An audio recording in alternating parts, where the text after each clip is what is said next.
Oficialmente, muy buenas tardes a todos los presentes. Le damos la bienvenida a esta conferencia celebrada por la Semana del Economista, organizada por la Universidad del Norte Comunitaria de Ciudad del Este. Con gusto saludarles a todos, quienes habla Diana Silvero. En estas fechas, recordemos que se conmemora en el Paraguay el Día del Economista, teniendo en cuenta que es una fecha fundacional del Colegio de Contadores en Ciencias Económicas del Paraguay, un día del 24 de mayo de 1946, por lo que en esta fecha estamos recordando 75 aniversario de su creación. Y qué mejor manera que poder conmemorarlo realizando este encuentro, donde vamos a estar presentando dos temas muy interesantes para la Universidad del Norte, también para nuestro país. Vamos a tener a dos conferencistas que van a estar desarrollando primeramente, el primer tema se denomina Incubadoras de Empresas en el seno de la Economía Nacional, que va a ser, cuyo disertante va a ser el magíster Paul David Prieto Amarilla.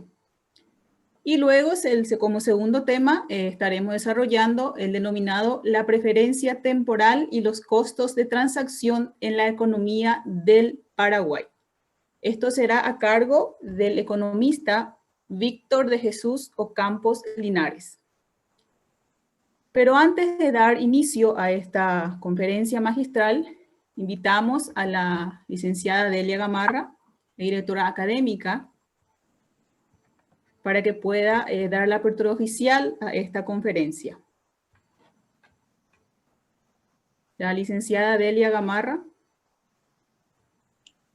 Muy buenas tardes, un gusto saludarle. Adelante, por favor. Muy buenas noches a todos, distinguidos docentes, alumnos de esta casa de estudios.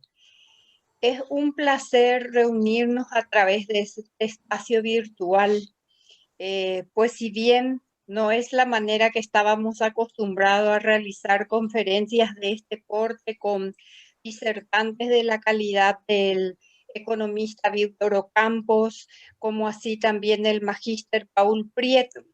Esta noche nos reunimos en este espacio, pues si bien virtual, pero con la misma calidez que distingue a la Universidad del Norte y a toda su comunidad educativa, a que también estemos presentes en estos tipos de conferencias. Hoy tenemos una fecha muy importante, hoy es el Día del Mercadólogo también, y ya estamos festejando por adelantado la fecha de también del festejo del Día de los Economistas. ¿Y por qué no proyectarnos en el tiempo? El próximo mes tenemos el Día del Contador, que también lo vamos a estar celebrando de la misma manera. Entonces, para mí es un placer darle la bienvenida a todos, alumnos de esta casa de estudios, docentes, y les deseo el mejor de los éxitos. Y también vi que contamos con la presencia, es lo que nos permite este espacio virtual de nuestra decana, la ingeniera Clara Cáceres, que de alguna u otra manera enaltece esta conferencia. Si ingeniera está usted por ahí, también le damos la bienvenida correspondiente a esta conferencia que lo estamos realizando desde la comunitaria Ciudad del Este.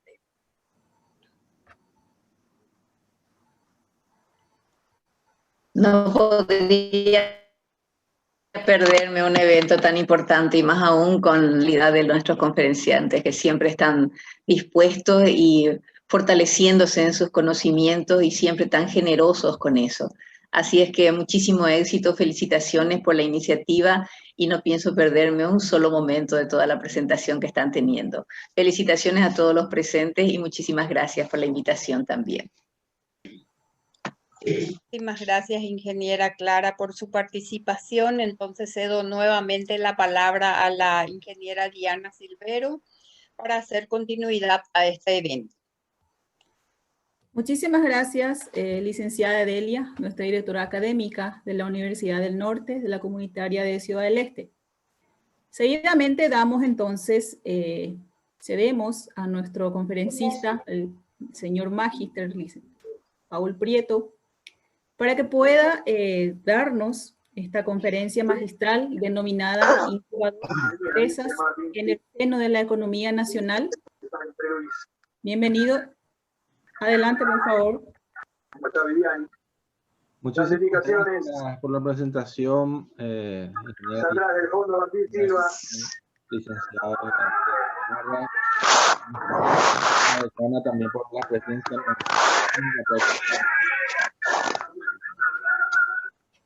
Sinceramente enaltece nuestro evento, ¿verdad? Bueno, quiero dar inicio y haciendo una pequeña presentación antes de hacer la disertación del trabajo que he presentado, o sea, que he elaborado, ¿verdad? Quiero iniciar con esta presentación para no ser muy extenso, ¿verdad? Entonces, en base a esto voy a estar partiendo para poder comprender un poco del trabajo, el enfoque que vamos a estar realizando. Espero que les guste. Para los antiguos, el tiempo estaba representado por los procesos cíclicos de la naturaleza. Los seres humanos no se preocupaban por medirlo. La gente no se interesaba por llevar la cuenta de su edad. Pero a fines de la Edad Media, comienza a difundirse la construcción de grandes maquinarias de relojería. Comenzaron a regular la vida de la comunidad. Los encuentros podían hacerse al momento de las campanadas. En la Revolución Industrial, el reloj tuvo una influencia más profunda que la máquina a vapor, porque influyó en la organización de la vida de toda la sociedad occidental.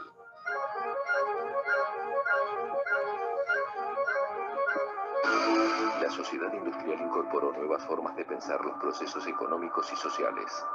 Las teorías económicas relacionaban las nociones de tierra, capital y trabajo. El capital era el recurso de producción crítico. Capital y trabajo eran conceptos totalmente separados y hasta en oposición.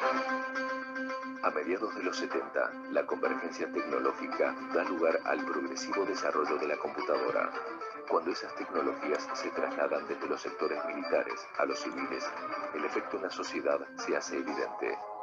El futuro ya está aquí y es digital. Gran parte de los elementos de nuestra vida analógica son convertidos en unos y ceros. Nace el paradigma de la red. El intercambio de objetos muta al intercambio de información y la gestión de la información pasa a ser vital en los procesos económicos. A diferencia de la materia construida por átomos, los bits no se pierden, circulan y se reutilizan constantemente. A principios de los 90, Peter Drucker introduce la noción de sociedad del conocimiento. La información interpretada se transforma en conocimiento y ese conocimiento es el recurso clave. Es más importante que el trabajo, la tierra y el capital. Aparecen nuevos mecanismos de integración de individuos, nuevas formas de construir identidad personal a partir de una red. El conocimiento de los patrones genéticos opera sobre la salud, la alimentación y el medio ambiente. La sociedad postcapitalista es una sociedad del conocimiento, y quien tenga conocimientos de gestión sobre los procesos tiene la producción. El conocimiento puede relocalizar procesos y conseguir capitales en cualquier sitio del mundo interconectado. El conocimiento reside en la persona y no puede ser comprado con dinero ni creado por capitales de inversión. Se extiende a todas las áreas de la actividad humana y determina dos nuevas clases sociales: trabajadores del conocimiento y trabajadores tradicionales de servicios. El trabajo tradicional pasa a ser mercadería. Las ganancias están asociadas a la innovación y son ganancias de corto alcance. La innovación tiende a asimilarse rápidamente al medio. El estado normal de salud de la economía es el desequilibrio. No hay nuevas teorías económicas que abarquen la magnitud de la globalización. Las categorías tradicionales de análisis están cambiando y hoy existen solo prácticas con su marco teórico a una información. Estamos en el inicio de una segunda revolución de la información y no es una revolución tecnológica. no se está produciendo allí donde los científicos o la industria de la informática creen que está. Esta nueva revolución está cambiando nuestra percepción del espacio y del tiempo, dimensiones fundamentales de la experiencia humana. No se trata de nuevas máquinas, de técnica, software o velocidad. Es una revolución de conceptos. Enfrentamos un periodo en el que tendremos que aprender muy rápidamente a conseguir e interpretar información. La sociedad del conocimiento cambiará por completo las estructuras sociales, la forma de comportarnos y dirigirnos.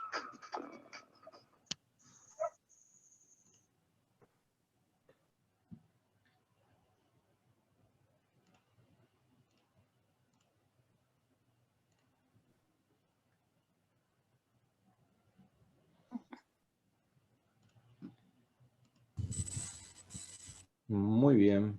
Con esto arranco entonces la presentación correspondiente que tengo para ustedes.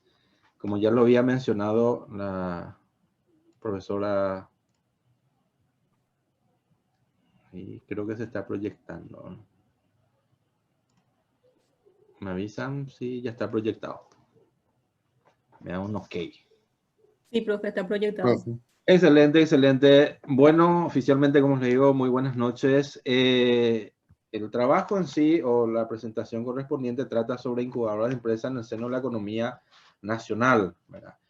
Como hemos visto en nuestra querida presentación de 4 minutos, hoy en día la era del conocimiento es lo que está revolucionando cualquier tipo de empresa, cualquier tipo de organización. No solamente ya es capital, tierra, trabajo, sino el conocimiento en sí, ¿verdad?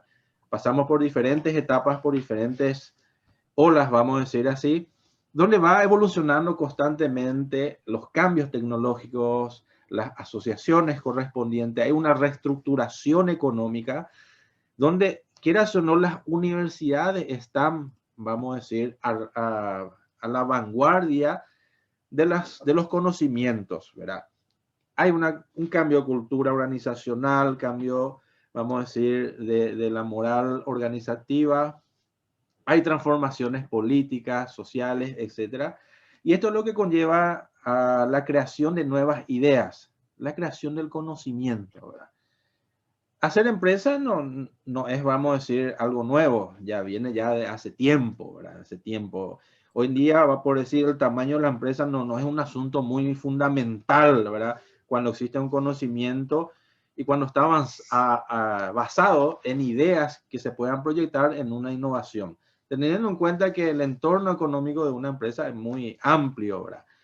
Y sabemos que la empresa, para que se pueda crear, puede ser que el entorno sea amigable o puede ser que no. Eso ya es dependiendo ya de la estructura, de la actividad económica. Pero quieras o no, existen muchas barreras y desafíos que uno se va colocando o van surgiendo, ¿verdad? Como el Estado, la competencia, proveedores, etcétera, ¿verdad? En un entorno económico y político, más todavía hoy con nuestra situación pandémica en la que estamos atravesando, ¿verdad?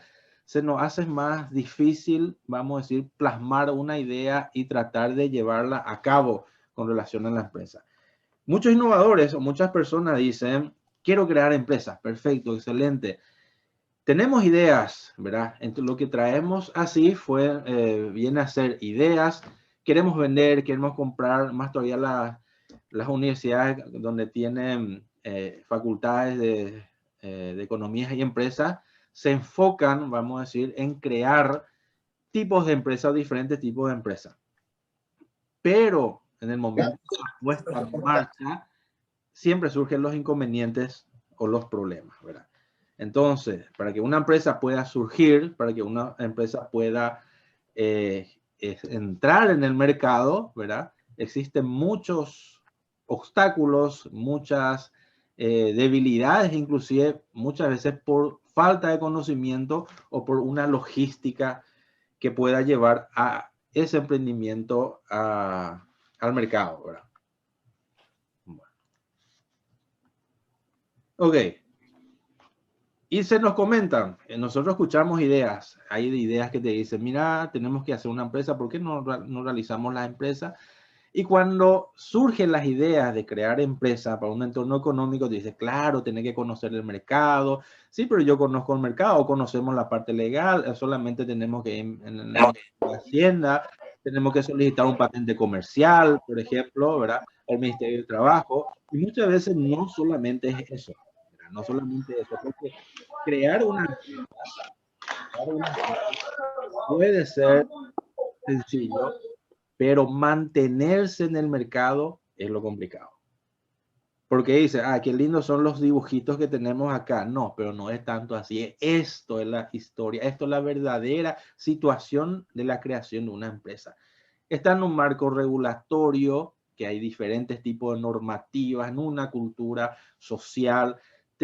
Hay que ver los diferentes tipos de mercado, la formalización correspondiente para la puesta en marcha, el funcionamiento, los conocimientos de dónde se van a adquirir, la experiencia correspondiente. Y acá es donde entra la labor del economista. Las proyecciones económicas, las proyecciones de mercado, las proyecciones a futuro para ver cuál viene a ser los caminos que esta empresa o esta idea pueda llegar a enfocarse. Porque ideas hay muchos. Ahora, ¿cómo llevarlas a cabo? ¿Verdad? Ese es otro inconveniente, otro problema que va surgiendo. Entonces existe un mundo, un ecosistema de emprendimientos que son dinámicos entre sí. Ahora, ¿cómo lograr que esto funcione? Porque como le dije, ideas hay muchas. Ahora, ¿cómo llevarlas a cabo? Es un tema muy interesante para poder tener en cuenta.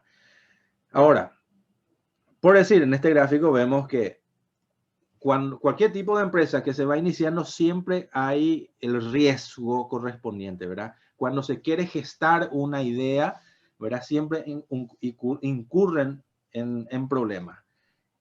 Los japoneses dicen, las empresas son como criaturas, ¿verdad? Son como bebés, ¿verdad? Tenemos que ayudarle a que pueda caminar.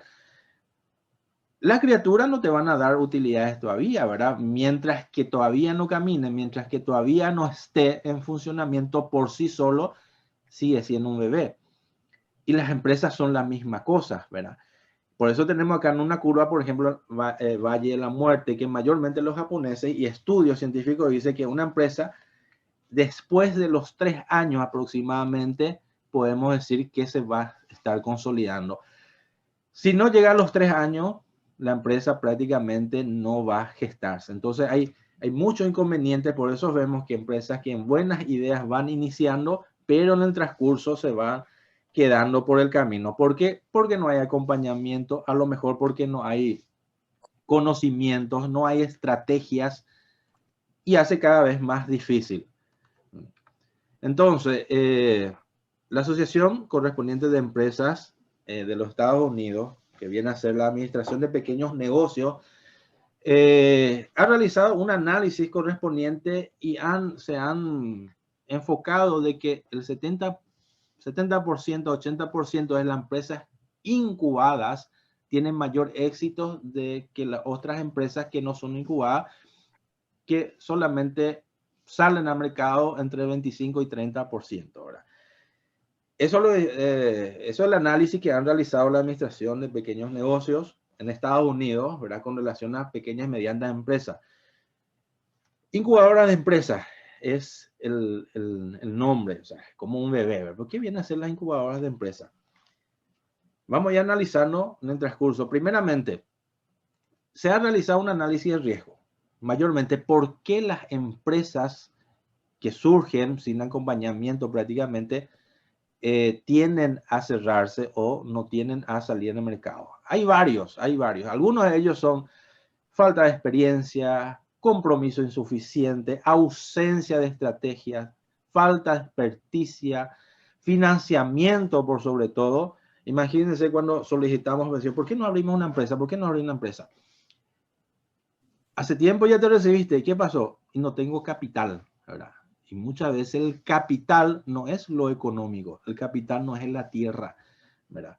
Hay varios, si vamos a estar nombrando, de hecho que me imagino que la audiencia conoce varios emprendimientos que iniciaron sin capital, ¿verdad? Capital físico, vamos a decir, sin dinero, pero con el conocimiento correspondiente. Uno de ellos, por decir, el fundador, ¿verdad? De McDonald's, Ray Kroc, por ejemplo, no tenía nada, solamente tenía una visión y siguió la visión correspondiente hasta crear lo que es el imperio de McDonald's, ¿verdad? Steve Jobs, por ejemplo, tampoco tenía capital, solamente tenía una idea, una innovación, y comenzaron a intentar convencer a los capitalistas. Entonces, ¿qué pasa? Cuando hay ideas, cuando hay conocimiento, ¿verdad? Hay inversión, ¿verdad? Es la cuestión de ver cómo estas personas le convencemos a las personas para que pueda llegar a invertir. Entonces, se crea un mecanismo correspondiente para poder ayudar al crecimiento. Entonces, algunas de estas fallas son lo que se ha analizado para poder ir enfrente y analizar las ideas. Y de ahí surgen, como los japoneses decían, que son criaturas, entonces sale esta terminología correspondiente de incubadoras de empresas. Pero, ¿qué son incubadoras de empresas? Nosotros sabemos y conocemos que las incubadoras son mecanismos correspondientes, son herramientas para que pueda mantener a un recién nacido, para que se pueda desarrollar en todos los aspectos, ¿verdad? A lo mejor por situaciones necesita justamente de eso. Es que hay alrededor, hay médicos, enfermeras, ¿verdad? Que están cuidando constantemente hasta que se desarrolle un periodo determinado. Las empresas son lo mismo, ¿verdad? El mismo procedimiento también necesita de cuidado, necesita de atención, y esta incubadora de empresas viene a ser un espacio físico que le brinda las instituciones, mayormente en las universidades, porque las primeras incubadoras de empresas han nacido en aleros de las universidades, ¿verdad?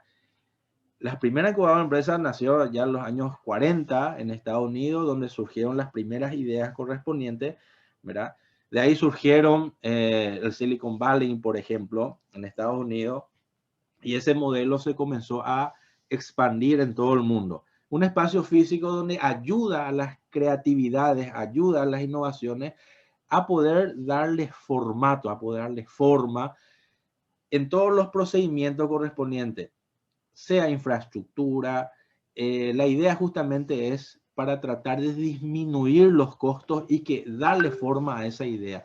La incubadora de negocios son ideas que funcionan como un enlace entre los que tienen las ideas y también con el que tiene el capital para invertir. Son lugares donde se van desarrollando diferentes tipos de proyectos innovadores, ¿verdad?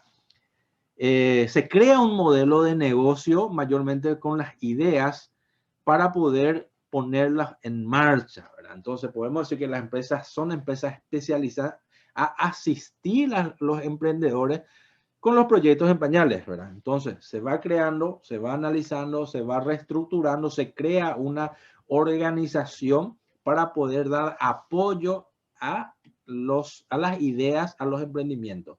Entonces se crea una estructura donde dentro de esa estructura organizacional se puede estar desarrollando varias ideas, ¿verdad? No solamente una, sino varias ideas, como un lugar donde le brinda el apoyo logístico, sea la parte contable, sea la parte legal, sea la parte administrativa, sea la parte de marketing, donde se crea, vamos a decir, un clúster, vamos a decir, que viene a ser un grupo de ideas, una asociación de ideas para poder llevar a cabo las innovaciones correspondientes.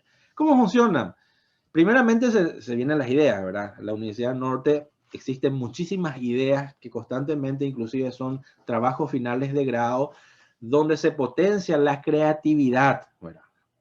Para ver cuál puede ser una idea de expansión, una idea de conocimiento, una idea económica para poder implementar o tratar de proyectar, ¿verdad? Dentro de eso se desarrollan nuevas compañías. Su clave de acción es la adaptación a la ley de esfuerzos marginales. Son administradores profesionales, saben el negocio, se forman inclusive, y es más, están involucrados ya docentes, están involucrados alumnos que están culminando y que están iniciando una carrera con estos proyectos de negocio. Entonces se va creando una visión emprendedora. No solamente se aporta capital, sino dinero inteligente. ¿Y qué significa dinero inteligente? Personas que aportan y se comprometen con el proyecto. No solamente dejar el capital y bueno, después vengo a buscar, vamos a decir, después vengo a buscar los intereses. No, se busca el capital inteligente, se buscan las personas que van a estar apoyando constantemente. Ayudan a desarrollar con mayor rapidez el negocio, crean sinergias importantes que benefician las operaciones y en fin, hay muchas bondades que se pueden realizar y que se realiza en el transcurso de la gestación, ¿verdad? ¿Quiénes ganan? Ganan todos los participantes. Mayormente ganan los que tienen las ideas, ganan conocimiento en la participación de los proyectos correspondientes. Es más, tienen menos errores. ¿Por qué? Porque hay una comunión entre todos, ¿verdad? Y si hay participación accionaria, por ejemplo, puede variar dependiendo de un contrato. Se puede elaborar un contrato, por ejemplo, del 5 al 50% mediante cobro de comisiones, ¿verdad? ¿Cómo puede ser eso? Hay varias ideas, muchísimas ideas. Por ejemplo, se le brinda capacitación, desarrollo, conocimiento a varias empresas y esas empresas van aportando a las incubadoras para que puedan resurgir y se puedan desarrollar las ideas, ¿verdad? Por ende, se puede llegar a conseguir mejores mercados financieros, se van desarrollando nuevas compañías, diversidad de carteras que aumentan el valor del mercado. Bueno, ¿qué ofrecen también? ¿Verdad? ¿Cuáles son? ¿Cómo trabajan en sí? ¿Qué ofrecen? La incubadora de empresas ofrecen, aparte de financiamiento, una administración, infraestructura, consultoría, a todas las ideas, ¿verdad? Imaginemos, ¿verdad? Que estamos en un espacio físico donde están albergando varias incubadoras de empresas, varias ideas que se van innovando. ¿Qué ofrece la incubadora? Apoyo para lograr el capital, dirección estratégica. Inclusive estos pueden servir de trabajos prácticos a futuros profesionales donde ayudan a la gestación de la empresa. Y no solamente aparte de estudiar las carreras, también ya están siendo ya posibles emprendedores para el mundo empresarial. Dentro de esta estructura hay oficinas, conectividad correspondiente, todo lo que necesita para que esta empresa o esta idea pueda funcionar. Mayormente son ideas innovadoras, ¿verdad? La innovación. Hay diferentes tipos, públicas, privadas, urbanas, con fines de lucro, sin fines de lucro, ¿verdad? Dependiendo de dónde está situado, qué tipo de ubicación geográfica tiene. En fin, empresa se puede realizar en cualquier parte, en cualquier lugar, siempre y cuando estén conformados por las ideas correspondientes. Citamos simplemente algunas etapas, ¿verdad? Para el desarrollo de estas empresas o microempresas que van a estar surgiendo de estas ideas. Un poquito.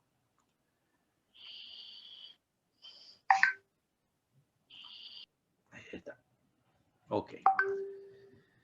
Bueno, lo primero que surge son las ideas y tienen que ser ideas innovadoras, ¿verdad? Y nosotros sabemos que son la innovación. Dentro de esas ideas se van seleccionando, se van evaluando para ver cómo podemos mejorar, cómo podemos acompañar, qué se necesita, cuáles son las logísticas, qué tipo de profesionales, inclusive, ¿verdad? Se van evaluando y se van creando ya un plan de negocio. Una vez seleccionado, ya se comienza la pre-incubación donde se analizan los planes de negocio. Se constituye las empresas, se analiza todos los procedimientos legales para la puesta en marcha, ¿verdad? Una vez que se ha realizado, ha pasado la prueba de preincubación, una vez se han analizado los procesos correspondientes del ingreso, se realiza ya el comienzo operativo donde es la incubación, ¿verdad? Ya se comienza a analizar, inclusive ver mercados, ver los productos, analizar los precios, realizar los enfoques correspondientes de formación y capacitación. Y una vez que ha pasado un proceso, porque se tiene un proceso de 2 a 3 años, nuevamente ya hay una consolidación correspondiente y se le da el seguimiento para que pueda salir en el mercado. Una vez que está maduro, vamos a decir en ese sentido, la empresa ya sale ya al mercado y sigue el proceso de post-incubación. Se le da asesoramiento, sigue con el proceso y es más, esas empresas incubadas dentro del establecimiento también ayuda con su rentabilidad a fomentar a la creación de nuevas empresas. Todo mediante contrato correspondiente. Suponiendo, simplemente le doy un ejemplo, una empresa que fue incubada, pasó por los procesos, hoy en día ya está en el mercado, de su ganancia total, por decir, puede provenir un 2, 3, 4, 5% de su ganancia a fondo de los programas de incubación. ¿Por qué? Porque es un contrato, un convenio que puede ser de 3 a 5 años para que puedan ayudar a nuevos emprendimientos. ¿Y qué son ideas innovadoras? ¿Qué innovación? No es necesario crear algo que no existe, simplemente es ver, mejorar algo que ya existe, ¿verdad? Es la innovación. No sé si se acuerdan, yo creo que ha de haber algunos de los que están presentes, llegaron a ver, yo ya he visto, inclusive mis padres tenían estas maletas que servían justamente para los viajes, ¿eh? Y cómo fue cambiando. Yo creo que muchos de acá nunca más vieron, solamente lo ven por fotos. Hoy llegaron, hay también en este auditorio personas que vieron, que conocen, inclusive hay muchos que guardan por amor, ¿verdad? Simplemente por tener una reliquia, ¿verdad? Pero ¿qué pasa acá? Surge la innovación. Bueno, vamos a mejorar, ¿verdad? Vamos a ver qué pasa. ¿Qué hacemos entonces? Como se dice, para evitar todo este problema, para evitar todo este confronto de llevar estas maletas, salen las nuevas, ¿verdad? Innovadoras, pero siguen siendo pesadas, siguen siendo incómodas. A ver, ¿qué podemos darle más a estas maletas, ¿verdad? Y comenzamos a analizar, a ver, bien, vemos qué puede ser la invención, la rueda. Mira un poco, la rueda, ¿hace cuánto tiempo se creó la rueda? Hace 5.000 años, 5.000 años antes de Cristo, antes de Cristo.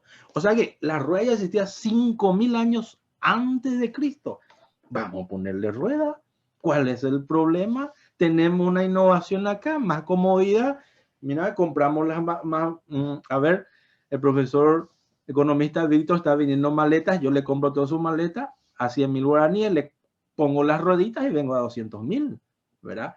Hay una innovación, hay una idea innovadora. Entonces, no es necesario que busquemos ideas que no existen, ¿verdad?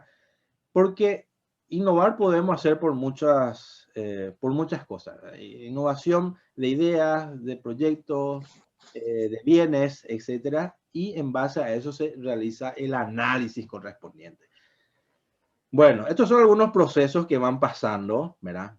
Por ejemplo, por la evaluación, se evalúa, se analiza, y eso depende ya del tipo del programa que los centros de formación o las universidades mismos puedan elaborar. Puede ser por concurso, puede ser por estudios, se hacen las evaluaciones correspondientes, puede analizar los expertos, y una vez que hayan pasado esas pruebas, se realiza ya la pre-incubación, ¿verdad? Se elaboran los planes de negocio, se analizan los costos, beneficios, los varios aspectos que en el inicio le estaba mostrando en ese, vamos a decir, mundo económico que existe. Se sigue con las revisiones correspondientes y ya vamos a la puesta en marcha en la incubación. Ya existe una organización formal, ya existe el producto, ya se va realizando el análisis del rendimiento para ponerla en marcha. Lógicamente que está ahí, sigue siendo una empresa dentro de la incubadora, todavía no sale en el mercado, hasta que sí tenga la capacidad de salir en el mercado, pero siempre se realiza el seguimiento correspondiente. Y por último, la post-incubación, ¿verdad? Una vez terminados los procesos de incubación, una vez que esté en el mercado, se continúan con los conocimientos, se continúa con las formaciones y capacitaciones, y por ende volvemos al inicio en el mundo del conocimiento donde se adquiere la experiencia para futuras ideas, ¿verdad? Bueno, en Paraguay estas iniciativas se han elaborado, van creado, vamos a decir así, no tan hace mucho. Imagínense, las primeras incubadoras han surgido ya por el año 1947-48, los primeros parques tecnológicos en Estados Unidos. Y en base a eso se fue, vamos a decir así, yendo por todo el mundo, ¿verdad? Se fue expandiendo por todos los países, por todas las regiones correspondientes, y acá en Paraguay se le da más énfasis, vamos a decir, a la tecnología de información, recién por el año 1997. En el año 2007 se crea la Asociación Paraguaya de Incubadoras de Empresas. Imagínense, 14 años nada más donde se tiene vamos a decir, una asociación para que se pueda ayudar al crecimiento correspondiente de empresas incubadas, ¿verdad? Y mayormente trabajan con capital del Estado, capital privado, y también se puede subvencionar solas, ¿verdad?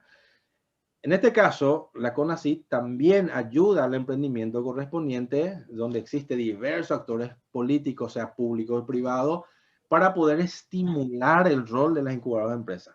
Por ende, fomentar el desarrollo de emprendimientos con el fin de empleo, innovación y un mayor crecimiento económico en el país, ¿verdad? Imagínense, desde el 2007, ¿verdad?, que comenzó a gestarse de a poco, vamos a decir así, se han creado muchas ideas. Imagínense, 2011-2018, según el análisis de Matías Insaurralde, se han invertido más de $6 millones para las proyecciones, para las ideas innovadoras que se han implementado, ¿verdad? Esto viene a ser un gráfico en guaraníes, ¿verdad? En el 2014 y 15 fueron donde más ideas, donde más se han invertido en proyectos de innovación, ¿verdad? Y han surgido varias empresas. Se han presentado, hasta el estudio 2019, se han presentado más de 2.732 ideas, planes de negocio, 1.500 ideas de microemprendimientos, 1.200 planes de negocios. De eso vamos a hacer ¿cuánto tiempo hace? Todavía ni 14 años, ¿verdad? Prácticamente, por ahí, que se ha realizado. Imagínense, ya existe con estas ideas 950 microemprendimientos, ¿verdad? Y de hecho que hay muchos más, pero ya registrados, y 50 empresas potenciales ya en crecimiento. O sea, las ideas están, las ideas surgen, es cuestión de proyectarse, cuestión de analizar, es cuestión de ver cómo se puede dar crecimiento, porque como vimos en la proyección inicial, crear empresa no es solamente terreno, no es solamente capital, no es solamente, vamos a decir, factor humano, porque eso hoy en día ya son complementos, sabemos que son factores del emprendedurismo, pero no son solos, las ideas son los que hoy en día llevan a flote el comercio, llevan a flote la economía. Imagínense en este tiempo pandémico, ¿verdad? ¿Cuántas ideas han surgido? Entonces, para que haya un crecimiento en la economía, en una nación es preciso promover la mejora y el desarrollo de empresas con propuestas creativas e innovadoras, que contribuyen al desarrollo económico y social, capaz de generar nuevos puestos de trabajo, oportunidades, menos desempleo, ¿verdad? Aumento de la calidad de vida por sobre todo los habitantes, ¿verdad? Entonces, personalmente yo aplaudo, vamos a decir, al programa correspondiente de iniciación científica, de incentivo a la investigación de la UNINORTE, que es Priscila. ¿Por qué? Porque, quieras o no, está ayudando a crear emprendedores. Se está cambiando la cultura en las universidades de empleabilidad por emprendibilidad. ¿Por qué? Porque es la forma de mantener el comercio, la forma de mantener la economía, creando, ¿verdad? No solamente esperando. Entonces, es una de las ideas innovadoras, ¿verdad?, que ayudan a fortalecer en la creación, en los conocimientos, ¿verdad? Y es muy interesante. Oportunidades como esta nos invitan a dejar de lado los pretextos que nos impiden crecer y poner a trabajar nuestro talento, creatividad, inteligencia y conciencia para crear significativos productos, servicios. El apoyo para llevarlo ya está. Se ha demostrado, se está demostrando, y todo es cuestión de atreverse y no detenerse. Muchas gracias por su atención.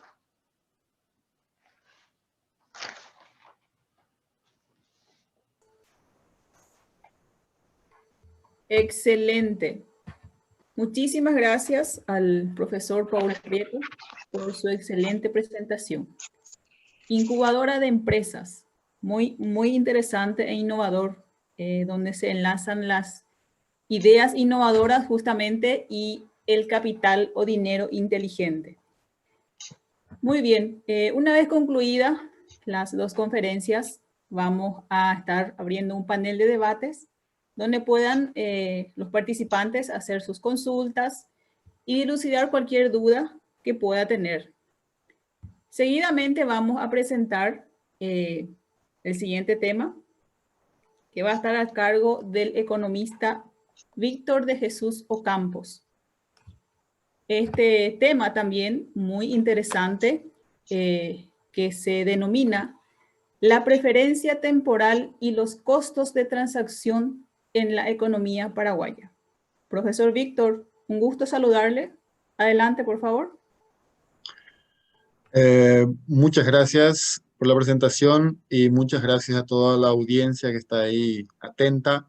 Excelente, profesor Paul, su presentación. Me temo que lo que yo voy a estar presentando también tendrá alguna referencia a lo que ya expusiste. Bueno, lo que... ¿Puedo dar inicio, verdad? Ya... Por favor, adelante. Ok. Bueno, voy a compartir acá mi material.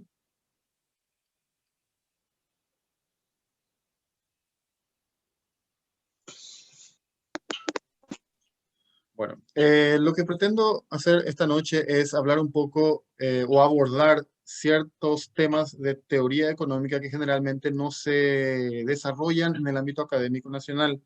No solo en la Uninorte, sino prácticamente en todas las universidades se los toca de manera muy tangencial, y entonces lo que quiero es darle una presentación a todos los que están participando a lo que nos dicen ciertas teorías económicas. En especial hablo de la ley de la preferencia temporal, que es algo desarrollado por la economía clásica y austriaca.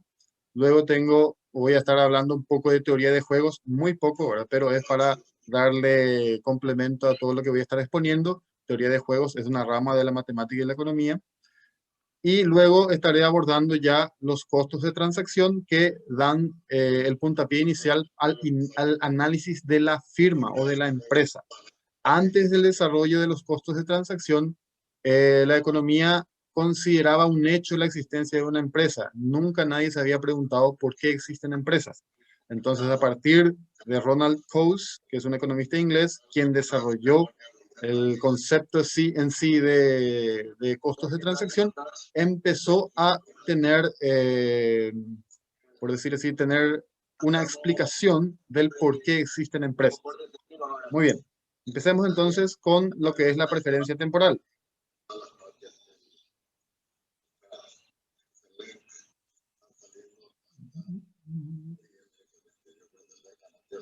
Bueno, la ley de la preferencia temporal dice básicamente lo siguiente: todos los agentes buscarán satisfacer sus deseos lo antes posible.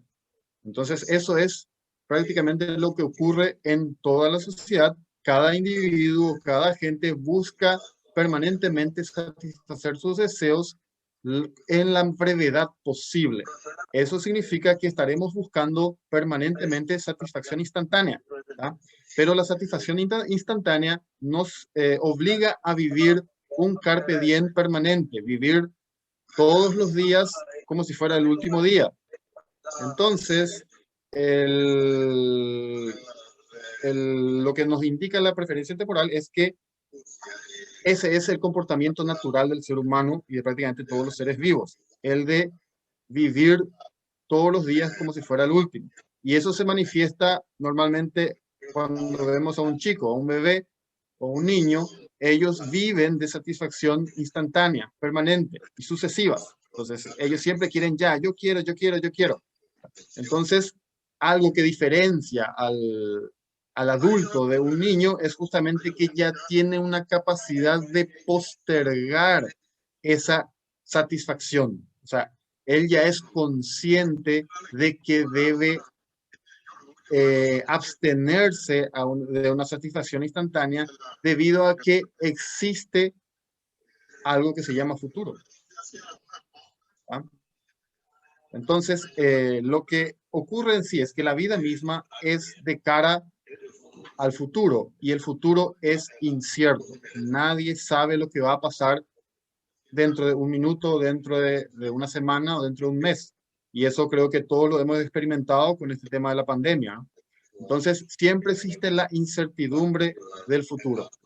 Lo que ocurre es que la preferencia temporal nos obliga a vivir el presente. Sin embargo, hablamos de alta preferencia temporal, es cuando tenemos siempre la urgencia de satisfacer necesidades y eso nos conduce al consumo. Cuando logramos abstenernos de eso, entonces quiere decir que estamos logrando tener una baja preferencia temporal. La baja preferencia temporal significa que podemos postergar nuestra satisfacción, es decir, podemos abstenernos del consumo presente, es decir, podemos ahorrar recursos hoy, canalizarlos de alguna manera para poder obtener recursos en mayor cantidad a futuro. Ese es el principio del proceso de ahorro e inversión que está basada en la ley de la preferencia temporal y la valoración intertemporal de los bienes. Por eso, los que estudiaron finanzas posiblemente ya escucharon hablar de valor futuro, valor presente, intereses y demás cosas similares. Entonces, eso es lo que nos muestra acá el gráfico. Cuando tenemos una alta preferencia temporal, hay una mayor urgencia por satisfacer necesidades, por lo tanto, nos conduce al consumo. Cuando nuestra preferencia temporal es baja, entonces implica que podremos ahorrar, pues no tenemos tanta urgencia o por lo menos logramos postergar nuestra urgencia. Entonces, eso es el proceso de ahorro e inversión, pero eso no solo se traduce en ahorro e inversión, eso se traduce prácticamente en todas las actividades del ser humano, ya que estamos hablando de satisfacción o deseos. Entonces, ¿qué ocurre? Cuando yo tengo una basura en mi mano, por decir, comí un caramelo en el ómnibus y tengo la cáscara del caramelo y entonces tengo un costo. Estoy asumiendo un costo al tener el caramelo en mi mano y entonces lo que yo busco es mejorar mi situación actual y lo que sería mejor para mí es deshacerme de esa cáscara de caramelo. Entonces, la preferencia temporal elevada me conducirá a que yo quiera deshacerme de ese costo para poder obtener un mayor nivel de satisfacción. Entonces, normalmente hacemos eso, pero al hacer eso estamos externalizando ya los costos, estamos tirando a la sociedad nuestra basura.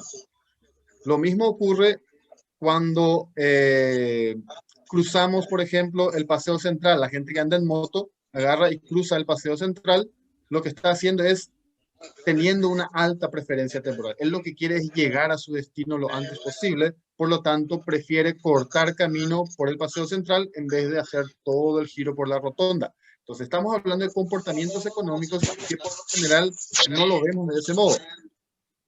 Bueno, voy a ver si consigo callarle a la gente. Un momentito. Profesor Quique, también, ¿cómo está Quique?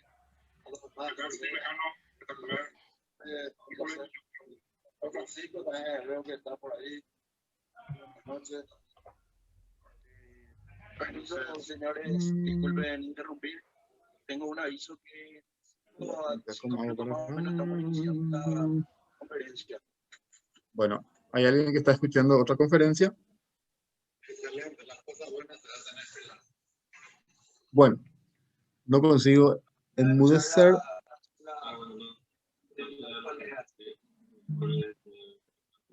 La gente. Rubén y Vicente estaba prendido su micrófono.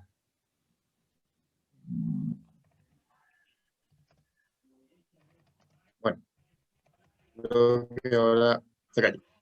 Ok, entonces, la idea es lo siguiente. Como dije hace rato, el futuro es incierto, por lo tanto, no sabemos cómo va a ser. Entonces, esta es una representación gráfica de lo que es el futuro.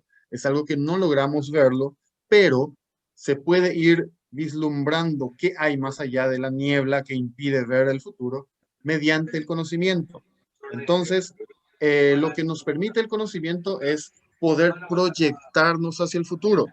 Entonces, imagínense el ser humano en tiempos remotos cuando vivía el día a día permanente y principalmente, esto es un hecho histórico, pero principalmente aquellos pueblos que habitaron zonas más templadas o zonas más hacia el norte principalmente, ellos percibían que habían ciertos comportamientos repetitivos de la naturaleza.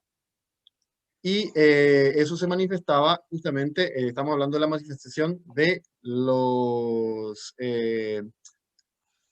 ¿cómo se llama? De la primavera, verano, otoño, invierno. Bueno, entonces, ellos percibieron que cada tanto volvía a hacer frío y volvía a escasear alimentos. Entonces, eso hizo con que, o sea, ese conocimiento, la interpretación de esa información, los hizo empezar a proyectarse hacia el futuro. Entonces, lo que hacen es justamente ahorrar, es decir, abstenerse de la satisfacción instantánea que tenían para poder tener medios satisfacientes cuando venga el invierno. Entonces, eso creo que todo el mundo conoce, incluso hay una fábula muy famosa de la hormiguita y el grillo, ¿verdad? Entonces, es algo bastante antiguo, pero que todavía resulta difícil a muchos de nosotros. Entonces, la pregunta es la siguiente, o sea, estamos hablando acá de actitud prospectiva. Entonces, para todos los que están escuchándonos, ¿alguien ya se hizo esa pregunta alguna vez? ¿Alguien acá ya se ve dónde va a estar dentro de 5 años? Bueno, esa es una pregunta que cada uno de ustedes va a responder a su manera y a ustedes mismos. Ok, creo que se entendió el concepto de preferencia temporal. La preferencia temporal se manifiesta en todos los ámbitos, incluso cuando tratamos de vender, por ejemplo, un bien a un sujeto y a la pinta de estos ruidos me molestan. A ver cómo para callarle a todos. Vicenta Mercedes Cabrera está con el micrófono encendido. Hola. Y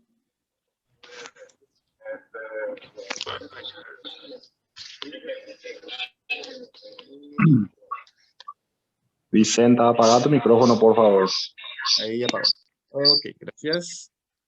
Ok, continuando. Entonces, la preferencia temporal hace eso, con que nosotros busquemos satisfacción instantánea, o sea, pensar a corto plazo. Una alta preferencia temporal significa estar pensando siempre a corto plazo. Entonces, un comerciante que trata de vender gato por liebre está respondiendo a su preferencia temporal elevada. Está queriendo obtener beneficios a corto plazo.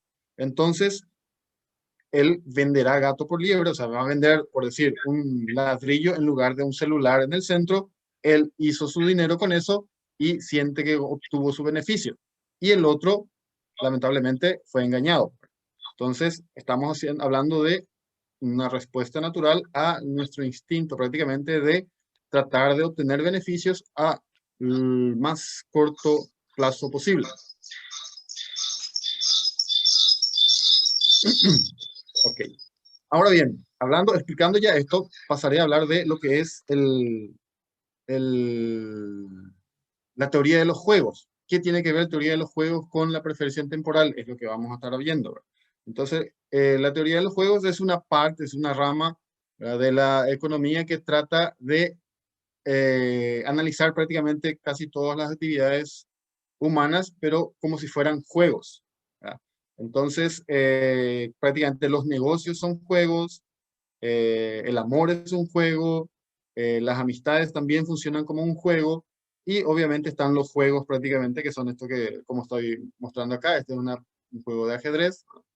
Entonces, lo interesante es saber que existen juegos de suma cero, Juegos de suma cero significa que alguien gana algo a costa de la derrota o pérdida del otro.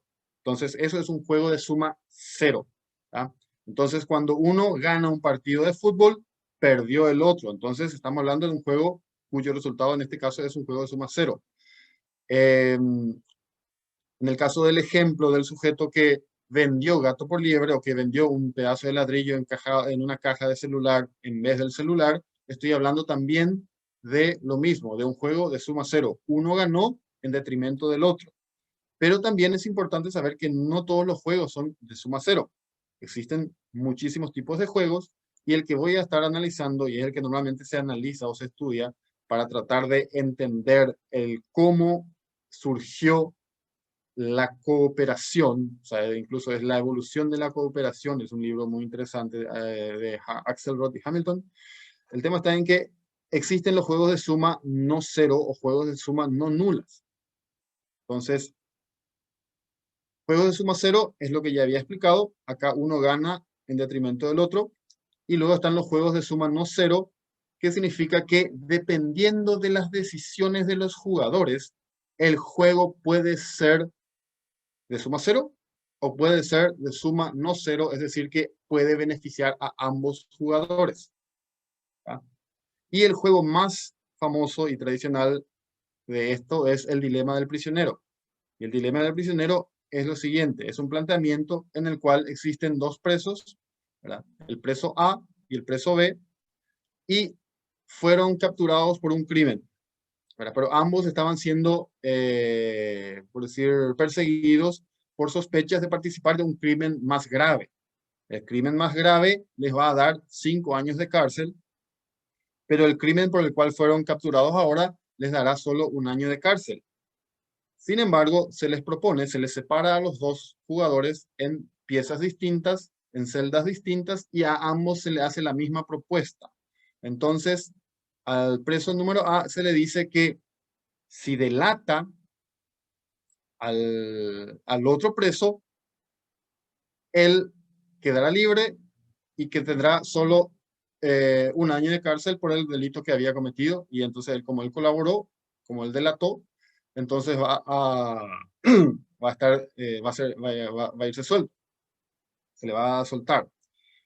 El otro es que el preso B se le hace la misma pregunta y ocurre lo mismo. Si es que él delata al otro sujeto, entonces estará beneficiándose, o sea, y va a tener solo, o incluso se le puede librar de la pena. Entonces lo que ocurre, estos son años de cárcel, lo que están acá en la matriz. La idea es la siguiente, que si el señor desertar y cooperar significa que el preso A coopera con el preso B cuando no le delata. Y desertar es cuando le delata. Entonces, este 0 y 5 significa que si el preso A delata al preso B, él obtendrá 0 cárcel, 0 tiempo de cárcel, y el preso B estará con 5 años de cárcel. Ocurrirá lo contrario cuando el preso B delate al preso A y el otro no lo haga. Pero si ambos se delatan, entonces, o sea, esos son los premios, perdón. Y entonces cuando ambos se delatan, ambos tendrán solo en este caso no es año de cárcel, sino es matriz de pago, es los puntos que obtienen, ¿verdad? Entonces solo tendrán 1 y 1, serían los puntos, por decir así, que van a recibir. Pero acá vemos que el mayor puntaje para ambos será 3 y 3 si es que ambos cooperan. Si ambos cooperan significa que ambos nieguen que el otro participó. Es decir, no delatarle al otro. Entonces ese es el formato básico de un dilema del prisionero, en el cual lo que dice es que cuando uno traiciona al otro, uno se beneficia o obtiene el mayor puntaje en detrimento del otro. Pero si ambos se traicionan, ambos pierden, o por lo menos lo que obtienen es muy bajo. Los dos ganan muy poco. En este caso, esta matriz de 1, 1 explica eso. Pero si ambos logran cooperar, en el sentido de no traicionarse, entonces ambos obtienen el mayor puntaje, que sería el 3-3. Entonces, ¿qué ocurre? En un juego de suma cero, de un solo juego, que es el caso del señor este que hice el ejemplo, en el cual vende un pedazo de ladrillo en lugar de un celular, él está traicionando al otro jugador, está obteniendo todos los beneficios en detrimento del otro jugador. Sin embargo, la vida misma y el mercado no es un juego único, son juegos repetidos. ¿Qué significa eso? Que en la próxima jugada, es decir, cuando vuelva nuevamente el cliente, ya no va a comprar de él, pues él sabe que fue traicionado. Entonces, lo que ocurre es que el juego termina mucho más rápido y ambos pierden. Entonces, lo que ocurre es que el desarrollo de la cooperación se da a medida de que ambos participantes se dan cuenta de que si traicionan, termina el juego. A partir del momento en que cooperan entre sí, es decir, cuando el vendedor de celulares ya no le engaña a su cliente, entonces empieza a formarse un vínculo comercial y él va haciéndose de nombre, ¿tá?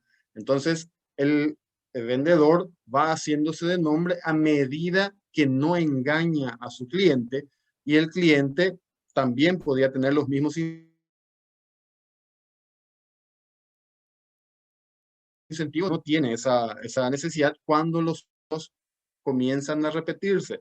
Entonces, lo que había desarrollado Axelrod y Hamilton, son dos economistas matemáticos, lo que desarrollaron fue un programa, un software, en el cual pidieron que vayan desarrollando estrategias para resolver el dilema del prisionero durante mucho tiempo, y resultó ser la estrategia más exitosa el tit for tat. Y el tit for tat es simplemente el siguiente: si yo juego el dilema del prisionero una vez y no traiciono, el otro jugador tampoco traiciona.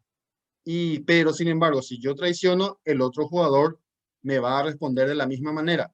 Entonces, a medida que yo no traiciono, la gente empieza también a ajustarse a ese mismo comportamiento, y eso es lo que va dando lugar al proceso de la evolución de la cooperación, ¿tá? Entonces, es lo mismo que cuando, o incluso mis alumnos ya saben de ese ejemplo, cuando hablo del hombre prehistórico que estaba con su chica en una cueva y tiene hambre la chica, y entonces necesitaba ir a buscar alimento, y cuando eso ve a un otro sujeto yendo con un pedazo de mamut a su espalda, entonces el señor agarra un garrote y se va y le da un mazazo por la cabeza al que estaba llevando el pedazo de mamut, y se queda con el mamut. Eso es un juego de suma cero. Pero ¿qué pasa? Al día siguiente o a la semana siguiente, aquel sujeto que había sido golpeado, cuando vuelva a pasar por ahí con el pedazo de mamut, percibirá la presencia del sujeto agresivo y estará ya preparado para ello. Es decir, va a estar con un otro garrote. Y entonces, ¿qué significa eso? Que el costo va a aumentar para el que estaba queriendo beneficiarse sin entregar nada a cambio. Y entonces, para evitar ese costo, entonces agarra y empieza el proceso de intercambio. Buscará algo para entregar a cambio por ese pedazo de mamut. Estamos hablando ya del proceso de nacimiento, del proceso de cooperación, que llamamos intercambios voluntarios mutuamente beneficiosos, ¿verdad? Que otros lo llaman mercado. Entonces, lo que está ocurriendo acá, estamos viendo el proceso de cómo seres o personas que buscan su propio beneficio y tienen alta preferencia temporal, van paulatinamente dejando de lado esos hábitos para empezar a cooperar, ¿tá? Entonces, eso fue demostrado en un programa acá. Hoy día continúa esos estudios. Se van haciendo muchas veces lo mismo, ¿tá? Entonces, incluso hay un etólogo que se llama Richard Dawkins, que desarrolla esto en base a trabajos de otros economistas, hablando de especies. Entonces habla de halcón y palomas. Juego de halcón y palomas es lo mismo. El halcón representa al jugador agresivo que siempre va a traicionar y la paloma al jugador que siempre va a cooperar. Y lo que más o menos indica esa teoría es que si todos son halcones, no se genera ¿cómo se llama? No se genera un estado evolutivo estable, ¿tá? Es decir, es demasiado débil. La comunidad es débil cuando todos son halcones. ¿Por qué? Porque no existe o se liquida la cantidad de alimentos, ¿verdad? Sin embargo, si somos todos halcones, esa sí es una estrategia evolutiva más estable. Entonces, a esto normalmente hay un economista brasileño que se llama Samidana, que dice que, por ejemplo, en Brasil hay una sobreoferta, o sea, hay demasiados letrados y hay pocos güiros. Entonces, lo que ocurre es que los recursos escasean y no se genera riqueza debido a eso. Entonces, eso es lo que más o menos estoy tratando de decir acá, que la vida misma es un juego del dilema del prisionero reiterativo permanentemente y por lo tanto, a medida que pasemos a desarrollar comportamientos cooperativos, es decir, el no traicionar, normalmente se genera un ambiente más interesante para la prosperidad. ¿Ah? Entonces, ahora llego finalmente a lo que son los costes de transacción. El ambiente en el cual se desarrolla la cooperación entre individuos es el mercado, ya que el mercado supone el intercambio voluntario entre agentes. Es decir, yo voy a dar algo a alguien a cambio de que él me dé algo a mí. ¿Ah? Pero, ¿qué pasa? Lo que ocurre es que vivir o trabajar dentro del ámbito del mercado tiene costes. ¿Tá? ¿Y cuáles son esos costes? Pues son los costes que derivan de la búsqueda de información, de la negociación, la vigilancia, la ejecución de intercambio. ¿Tá? Entonces, la teoría de los costes lo que quiere es abordar toda la organización económica desde un punto de vista institucional. Entonces, para explicar un poco de qué se trata. Supongamos que quieramos contratar a un albañil. ¿Tá? Entonces, en el mercado hay albañiles y hay gente que quiere albañiles, ¿tá? Que quiere contratar albañiles. Pero, ¿cuál es la garantía de que ese albañil sea un albañil capaz, un albañil eficiente, que cumplan los plazos, que no me desencuadre la construcción? ¿Verdad?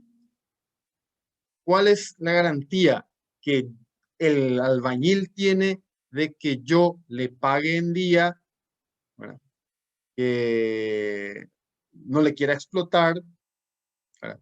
Entonces, lo mismo ocurre. ¿Cuál es la garantía para un empresario de contratar un proveedor de un producto, ¿verdad? ¿Cómo él sabe que ese producto es de calidad?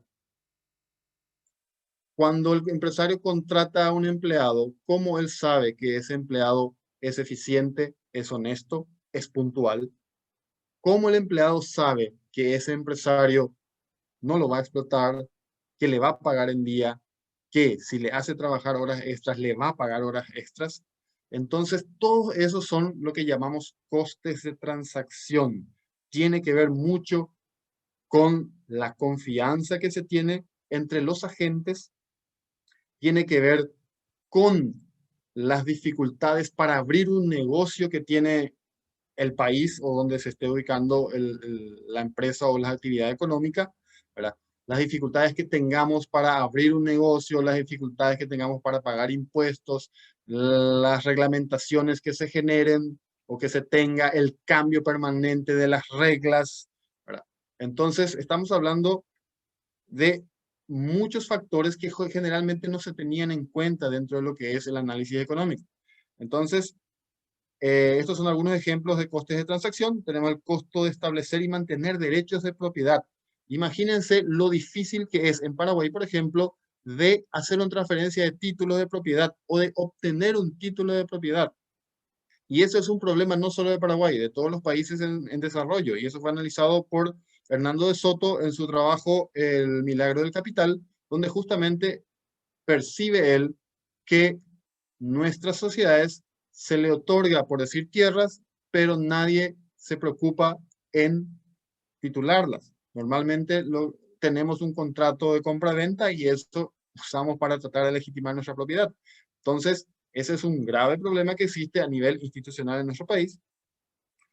Luego tenemos el costo de usar el sistema de precios de mercado. El precio es el mecanismo por el cual los agentes tienen una parte de la información en una transacción. Un precio elevado implica que hay mucha gente que quiere ese bien, por lo general, o que hay muy poca gente que está ofreciendo ese producto. También puede estar ofreciendo ya algo más. Ese precio puede ser ya con algo que ya es justamente parte del costo de transacción, que es una marca. La marca aumenta el precio, pero disminuye el costo de transacción. Es decir, hay una mayor confianza en ese producto por tener X marca. ¿Ah? Entonces, hablamos dentro de lo que es usar el mecanismo de precio. El mecanismo de precio, como dije, es un atajo mental que nos da una cierta cantidad de información sobre un bien, pero no toda. ¿Por qué? Porque en economía hablamos también de lo que se llama asimetría de la información. Es decir, solo el productor o el oferente tiene conocimiento casi total del producto que está ofreciendo. Es decir, si yo estoy ofreciendo tomates, solo yo sé hace cuánto compré ese tomate. También el otro agente, el que va a comprar, que me está ofreciendo dinero, solo él sabe también si ese dinero es falso o es legítimo. Entonces, estamos hablando de confianza. Entonces, usar el mecanismo de precios implica que existe costos de desconfianza, costo de búsqueda. Es decir, yo tengo que buscar normalmente información, tengo que buscar al albañil que me pueda hacer realmente mi casa. Hay un montón de albañiles, pero ¿cuál de ellos es el apropiado? Hay un costo en el cual asumimos para ir buscando eso. Existen los costos de información, obtener información. Entonces, cuando vamos a hacer una compra en el centro, vamos visitando tienda por tienda hasta que nos decidimos. Entonces, estamos hablando de costos de información y costos de decisión, y estamos hablando ya también de costos de control. Es decir, ¿qué me garantiza que cuando yo contrate a un muchacho, que éste no me estafe o no me engañe o no me robe?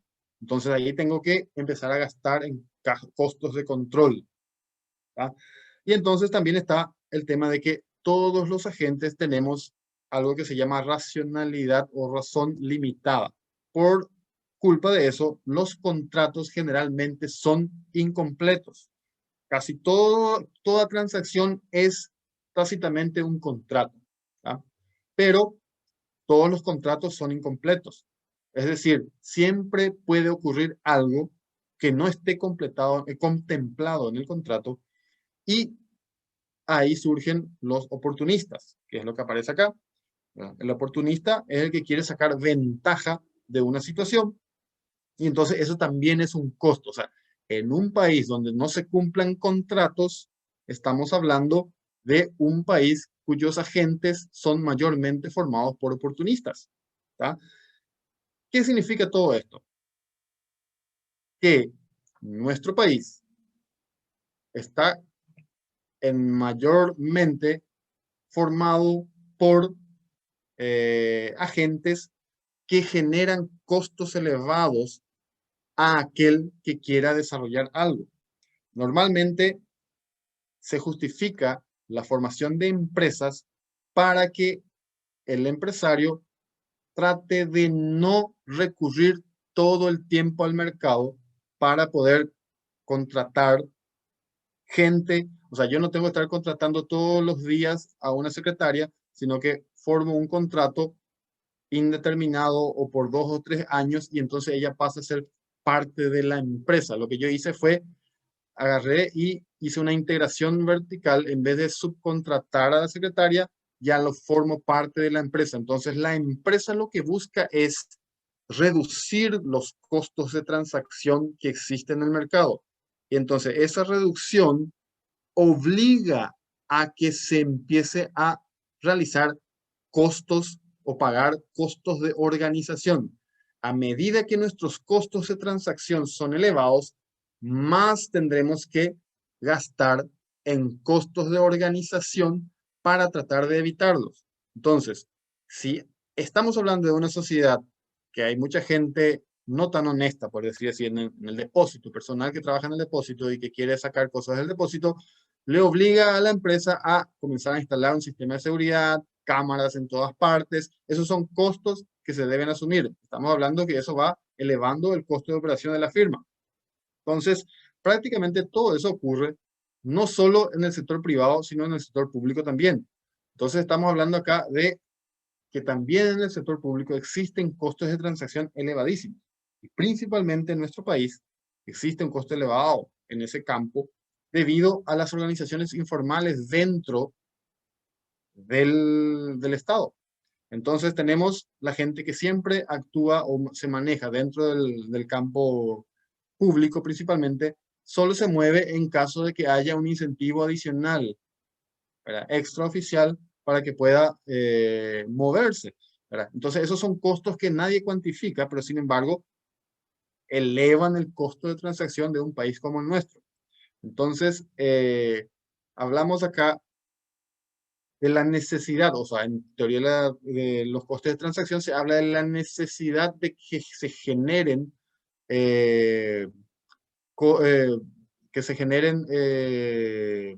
un marco institucional justamente con el objeto de ir reduciendo los costes de transacción. Ese marco institucional puede ser informal como también formal. Pero lo importante es que existan un marco institucional definido de manera informal para que el marco institucional formal tenga éxito. ¿Qué significa eso? Que, por ejemplo, la falta de puntualidad. La falta de puntualidad es una institución en Paraguay informal. La mayoría de nuestros individuos son impuntuales. Entonces, ese es un problema que se genera dentro de lo que es el mercado. La impuntualidad genera costos. Genera costos. Un ejemplo sencillo es el de irte a un lugar tarde y ya salió el vehículo que te iba a llevar. Entonces, eso genera un costo. Lo mismo ocurre en una empresa que necesita tal producto que le llegue dentro de una semana o que esté listo en una semana y no aparece, ¿verdad? No se tiene el producto en tiempo. Entonces, cada atraso va generando pérdidas. ¿Eso quién contabiliza? Pues bien, estamos hablando de costos de transacción que generalmente no se tienen en cuenta. El hecho de los hechos de estafa, eso elevan. Es como si fuera que la póliza del seguro va aumentando a medida que vayas chocando con tu vehículo. Entonces, la empresa de seguro ya eleva el costo de tu póliza para la siguiente transacción, ¿verdad? Lo mismo ocurre cuando existen muchos casos de estafa dentro de un país. La población en sí va teniendo o va ganando una cierta, un estereotipo, ¿verdad?, de que la mayoría son así. Y eso implica que yo tengo que considerar también estos costes. Entonces vamos elevando el coste de transacción a medida que nuestro comportamiento es conducido por la preferencia temporal, ¿verdad?, a buscar rendimientos o satisfacción de corto plazo y no pensamos a largo plazo. Entonces, ese es el problema de los costes de transacción, ¿verdad? Generan un alto costo de organización que por lo general no se están teniendo en cuenta. Entonces, fíjense que esto, por ejemplo, es un análisis ya institucional, ¿verdad? Estos son los puntos fuertes y débiles del país. Salud, por ejemplo, tenemos buen puntaje porque significa que la gran parte de la población es saludable. No significa que nuestro sistema de salud sea bueno, ¿verdad? Acá tenemos un buen puntaje también en estabilidad macroeconómica, que hace mucho ya lo tenemos. Existe una diversidad de mercado de productos, como podemos ver acá. Existe un mercado laboral interesante porque tenemos el bono demográfico. Tenemos un sistema financiero que tiene también un puntaje más o menos interesante de 60 puntos. Pero acá vemos que en el nivel de instituciones es donde tenemos menos puntajes. Y cuando hablamos de instituciones, no solo estamos hablando de instituciones estatales. Instituciones estatales significa tener un poder judicial decente, tener una oficina de catastros eficiente. Sistema significa el famoso hacer cumplir la ley, enforcement of the law, ¿verdad? Que tampoco hay, ¿verdad? Entonces, también ahí entran las otras instituciones como la impuntualidad, el vaivai, el justamente buscar siempre atajos y no hacerlo como tiene que ser. Entonces, son todos comportamientos ligados a la preferencia temporal que cada uno de nosotros, al aplicarlos de manera de buscando nuestro propio beneficio, estamos paulatinamente haciendo con que toda la sociedad tenga unas instituciones que elevan costos de transacción, cuando la función de las instituciones es reducir costos de transacción. ¿Tá? Entonces, fíjense, esto es los puntajes de Paraguay esto es el Banco Mundial, se llama Doing Business, el puntaje del Doing Business del Banco Mundial, y acá vemos que el Rule of Law, o sea, el cumplimiento de la ley, principalmente estamos hablando de derechos de propiedad, que es acá el primero que está, el sistema judicial eficiente, que es el que está acá en el medio, que es el que menos puntaje tiene, y luego la integridad gubernamental, que me imagino que no hace falta explayarme sobre eso. Entonces, todos estos son los que tienen menor puntaje en lo que respecta a lo que significa el rule of law, ¿verdad? Que es el cumplimiento de la ley, o sea, una institución fundamental si estamos hablando de organizaciones. Lo que busca una organización es reducir costos de transacción, como había dicho. Y luego tenemos el tamaño del gobierno. El tamaño del gobierno acá tiene buenos puntajes, significa que el tamaño del gobierno ahí tiene que quedarse, no hace falta modificar. Lo que tiene que hacer es cambiar la calidad si es que quieren continuar existiendo. Lo que en sí significa es que el gobierno en sí lo que debe proporcionar, en teoría, es un marco institucional que permita reducir los costes de transacción. Sin embargo, tanto en el ámbito privado como en el público, tenemos alta preferencia temporal, lo cual nos induce a buscar satisfacciones cortoplacistas y no vemos que a largo plazo lo que hacemos es detener el avance de nuestro país. O sea, continuamos manteniéndonos en lugares muy atrasados dentro de lo que es todo lo que significa el desarrollo de un país en el contexto internacional.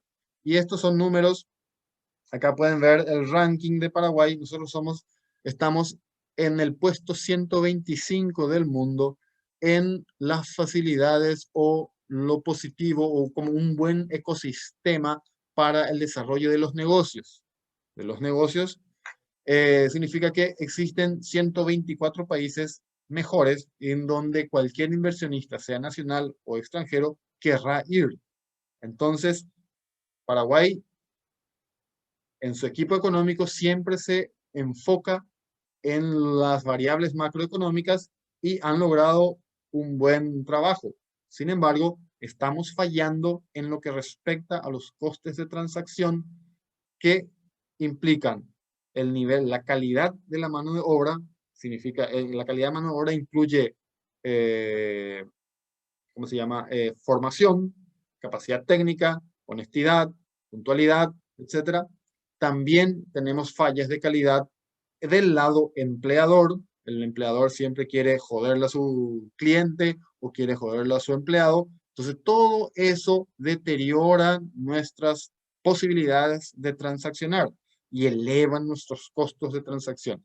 Lo mismo ocurre con cualquier departamento o estamento público que queramos recurrir para empezar una empresa. Si vamos a empezar una empresa, hoy día existen ciertas facilidades. Acá pueden ver que aún así estamos en el puesto 160 en ese rubro, starting a business, ¿verdad? Si queremos abrir una empresa, no es tan fácil comparado con otros lugares del mundo, estamos hablando. Entonces, son cosas que se tienen que cambiar. Eso es difícil de cuantificar, pero es, creo yo, el punto en el cual uno tiene que comenzar a enfocarse.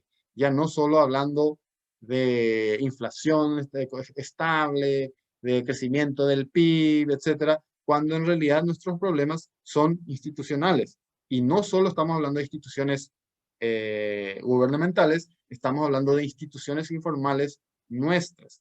O sea, nosotros tenemos que cambiar mucho nuestra mentalidad y nuestra forma de actuar, tratando de proyectarnos a futuro.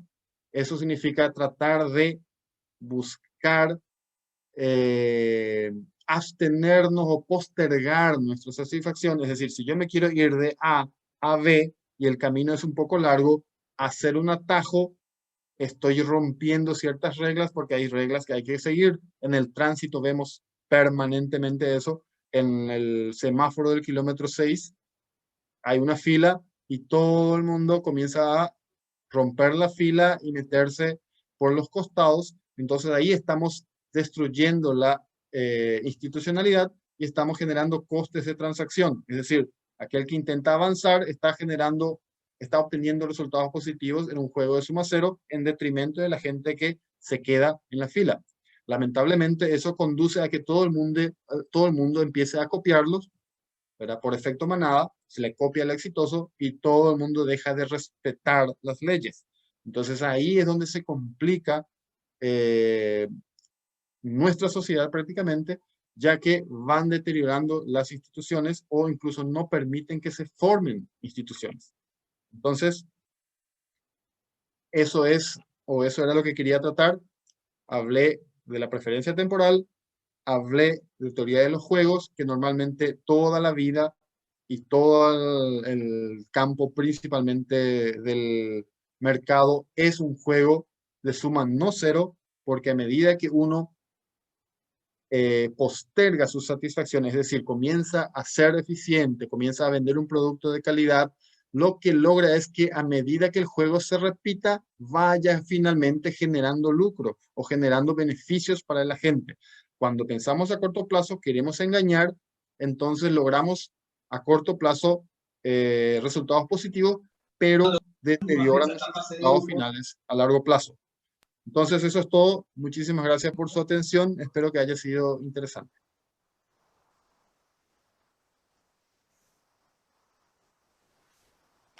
Profesor Víctor Ocampos, muchísimas gracias por esta brillante exposición con el tema preferencia temporal y los costos de transacción en la economía del Paraguay. Sabemos que cuando hablamos de economía nos incluimos todo, ¿verdad? Donde todos tienen su costo, su precio, unos ganan, otros pierden y así sucesivamente. Bueno, ahora abrimos debate. Si algunos de los participantes tiene algunos comentarios, consultas, dudas que quiera consultar con los conferencistas, adelante, por favor. Si levantan la mano, alguien que quiera hacer algún comentario, alguna consulta, dejamos en abierto el debate.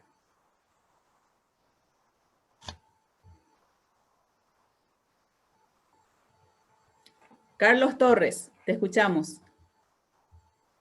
Buenas noches, ¿qué tal? Mi pregunta va para el profesor Víctor Ocampos.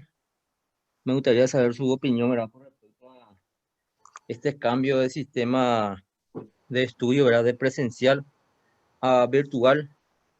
El costo de transacción me parece que se reduce en estos casos, ¿verdad?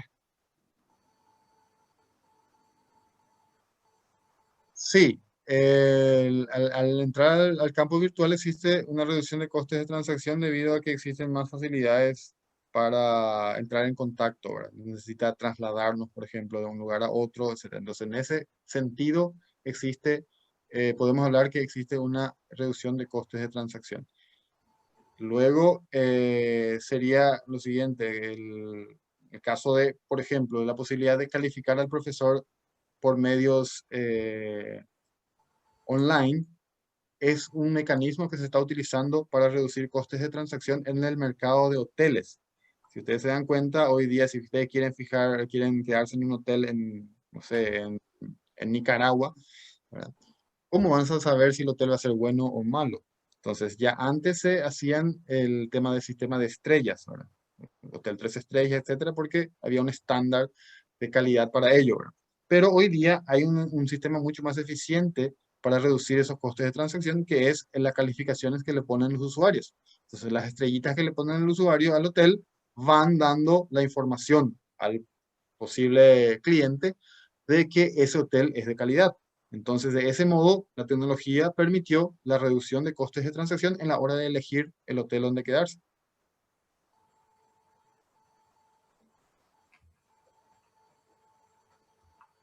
Muy bien. ¿Alguien más? ¿Una consulta?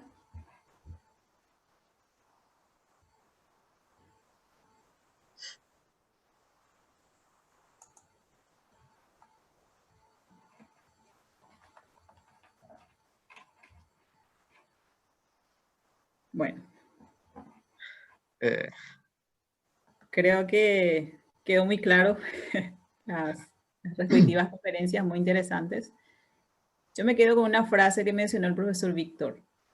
Vivir cada día como si fuera el último, ya que nuestro futuro es tan incierto, ¿verdad? Y bueno, ¿alguien más que quiera mencionar algo? Le cedemos la palabra, en todo caso, a... Me ¿Cómo? gustaría hablar un chiquitito, si se Sí, le puede. escucho. Adelante, por favor. La idea en sí es que no se viva como si fuera el último. Justamente porque lo que debemos hacer es proyectarnos hacia el futuro, porque lo que tenemos que tratar es saber de que en el futuro pueden ocurrir situaciones que nos compliquen nuestra vida, que es justamente lo que hemos vivido en estos tiempos de pandemia. Y justamente una vez que uno consigue proyectarse hacia el futuro, lo que trata o debería tratar de hacer es generar un colchón financiero con el cual pueda prepararse para los tiempos de escasez o de dificultades. Entonces, eso es lo que ocurre, o lo que yo veo principalmente si son alumnos, ¿verdad? La mayoría de los que están acá, la mayoría de nosotros estamos en nuestro auge de productividad cuando somos jóvenes y estamos produciendo y comenzando a generar ingresos y lo dilapidamos en satisfacción instantánea. Normalmente porque nuestras hormonas nos conducen a ello. Sin embargo, debemos ser conscientes de eso, o sea, justamente lo que la idea en sí de esta charla es generar la conciencia de que existe una ley de preferencia temporal y justamente es algo obvio, pero porque es obvio nadie se da cuenta. Sin embargo, cuando alguien nos dice, nos damos cuenta de ello y entonces posiblemente a algunos de los que nos escucharon quizás logren empezar a no estar viviendo todo el tiempo como si fuera el último, gastando todo lo que gana. Lo que debe hacer es justamente prepararse para el futuro, proyectarse a dentro de 5 años, 10 años. Por eso hice una pregunta hace rato, ¿dónde se ven dentro de 5 años? Esa es una pregunta que a mí me hizo un amigo japonés y yo no supe responderle. Y desde entonces le hago esa pregunta a todo el mundo. Entonces sería eso. Muchas Es un gracias. poco incierto por el futuro muchas veces. Señor Marcos también levantó la mano hace un momento. ¿Le escuchamos? Hola, sí, ¿qué tal? Un saludo cordial aquí desde Encarnación. Y de hecho que esta videoconferencia que el profesor Víctor estuvo explicando denota que justamente la casi desaparición de los costos de transacción, porque me ha ahorrado el hecho de viajar cientos de kilómetros para poder escuchar una conferencia que estuvo a una simple distancia de un clic y poder acceder a tal magistral disertación y nos tiene acostumbrado el economista Víctor Ocampo, ¿verdad? Quiero nomás también mencionar el hecho de que admiro mucho su trabajo, admiro mucho sus publicaciones y nada, simplemente acotar el hecho de que hay una ganancia psíquica que hace diferencia con el costo psíquico que deriva en una utilidad particular y personal para mí y creo que muchos de nosotros también. Y sé que el profe Víctor sabe de lo que estoy hablando. Y nada más que eso. Y felicitarle a la gente que estuvo organizando este evento. Nada más. Gracias. Muchas gracias, Marcos. Muchísimas gracias por haber participado y por todas las palabras que mencionó. Señor Adam, también hace rato me levantó la mano, si quiere hacer su comentario. Buenas noches a todos. Muchísimas gracias por este espacio. Excelente charla de los dos expositores. Y es una pregunta netamente para el amigo Víctor Ocampo, ¿verdad? compartimos algunas visiones de la escuela austríaca también. Estos costos de transacción serían también la política, algo netamente estorbosa para nuestra economía y también dificulta la proyección, como vos decís, a 5, a 10 años. Porque como sabemos, la situación política de la región y principalmente de Paraguay es incierta. Los jugadores de suma cero no sabemos a qué apuntan, o sea, sabemos perfectamente a qué apuntan, ¿verdad? A su bolsillo, pero es muy difícil de una persona proyectarse a 5 y a 10 años con esta fauna política. Bueno, justamente el encargado de generar un marco institucional para que se reduzcan los costos de transacción es el Estado, ¿verdad? O sea, son los políticos. Y no solo los políticos, sino la burocracia también estatal. Y si esos agentes no colaboran, siempre van a estar elevando los costos de transacción, incluso aún más en el caso de que ni siquiera existieran. Entonces, en el caso paraguayo tenemos el caso de que el encargado de generar un marco institucional en el cual todos los agentes que participamos en el intercambio permanente que se llama mercado, no logran sacar el máximo beneficio de esos intercambios debido a que ellos están permanentemente creando problemas. No solo aplicando impuestos, sino también dificultando el proceso de toma de decisiones debido a procesos burocráticos. Entonces, en términos ¿cómo le llamamos? De análisis económico del derecho, estaríamos hablando de que el gobierno en sí lo que hace es induce a la sociedad a la informalidad. ¿Por qué? Porque los beneficios de la formalidad que debería proveer el marco institucional son muy escasos y muy caros de cumplir. Entonces, induce a la mayoría de los agentes a renunciar a los beneficios de la formalidad y mantenerse en la informalidad, que es nuestro caso.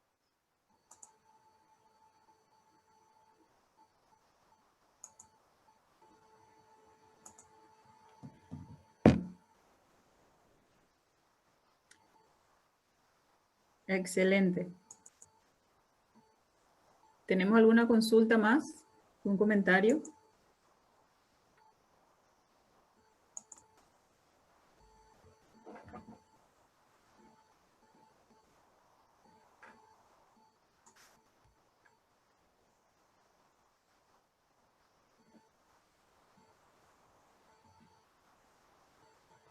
Bueno, adelante.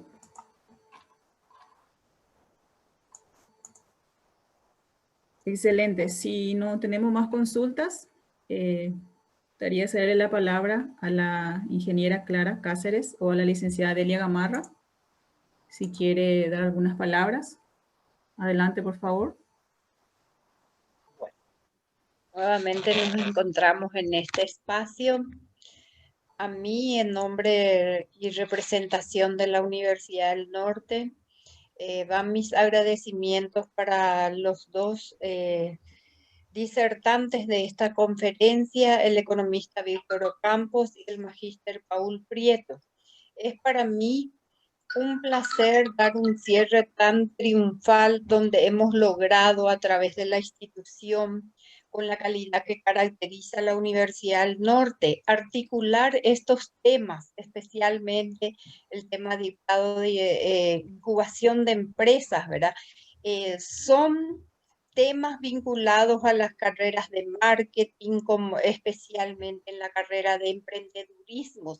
Y por qué no mencionar, ¿verdad?, que son el puntapié inicial para la formulación del trabajo final de grado. O sea que estamos articulando investigación científica con conferencias magistrales como esta. El tema desarrollado por el profesor Víctor es un tema en auge, ¿verdad? Cómo aprender a quizás a valorar lo que es nuestro trabajo, nuestra educación. Me encantó nuestra formación profesional, perdón, cuando el compañero mencionó el coste que tiene hoy quedarse y estudiar en casa a través de un espacio virtual que tiene, en principio fuimos muy resistentes todos, ¿verdad? Esta nueva forma de impartir enseñanza, pero hoy en día estamos logrando ver la utilidad de las herramientas en estos espacios tecnológicos. Entonces, para mí es un placer y felicitarle también a todos los docentes, demás docentes de esta institución que acompañaron a sus alumnos y especialmente a estos alumnos que demostraron interés en aprender un poco más. Entonces, para mí es muy gratificante y nuevamente felicitaciones y a todo el gran equipo de la Facultad de Economía Empresa. Y nuevamente felicitarle a los marqueteros que están en esta, alumnos y docentes, como así también a los economistas que ya estamos anticipando un feliz día. Muchas gracias a todos por su participación.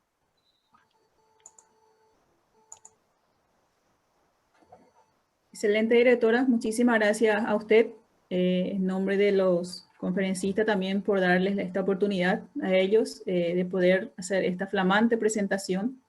Agradecemos también principalmente a ellos, a los conferencistas, por darnos esta interesante información, vamos a decirle. Muy bueno para todos, para la universidad, para el país, para los alumnos, para todos nosotros. Muchísimas gracias en nombre de la Universidad del Norte. Agradecemos también a nuestra decana por estar aquí con nosotros, a todos los docentes, como usted mismo mencionó, y a todos los alumnos y demás participantes por estar aquí esta noche. Entonces, sin más que mencionar, de mi parte es todo. Muchísimas gracias. Si alguien quiere mencionar alguna cosa más, les cedo la palabra. Personalmente, agradecido a la institución, a nuestra directora Delia por vamos a decir, por la confianza, al compañero Víctor también por acoplarse a este proyecto, ¿verdad? Sinceramente yo estoy contento, ¿verdad? Por la participación, más todavía que nuestra decana está presente también, donde realza nuestra conferencia. Sinceramente es un placer compartir ideas, compartir conocimientos, más en estas actividades y más todavía, como siempre decimos, en un apostolado, el tema de la docencia, y aparte de eso nos vamos conociendo, nos vamos aprendiendo constantemente, ¿verdad? Entonces, más una vez, mi sincero agradecimiento a la institución y estoy acá a las órdenes para lo que hubiera lugar. Muchas gracias. Si de repente pueden prender todas sus cámaras, así tenemos un lindo recuerdo, vamos a decirle, de este momento. Aquellos que pueden, ¿verdad? Generalmente estamos acostumbrados a quedarnos detrás de las cámaras, pero yo creo que mostrarnos un poquitito, por lo menos, vernos la cara en estas situaciones, yo creo que es algo muy gratificante, ¿verdad? Bueno, por lo menos lo que yo pienso, ¿verdad? Entonces, muchísimas gracias otra vez. Es lindo verles realmente así a todos. Hace muchísimo que estamos así trabajando de esta manera y yo creo que no soy la única que extraña a todos los que están siempre allí, ¿verdad? En las universidades, los docentes, los alumnos, todos. Y bueno, muchísimas gracias a todos. Muy buenas noches. Muy buen descanso para todos. Un gusto verles. Muchísimas gracias. Igualmente, gracias a ustedes. Buenas noches, buen descanso, chao para todos. Siempre un capo el profesor Víctor.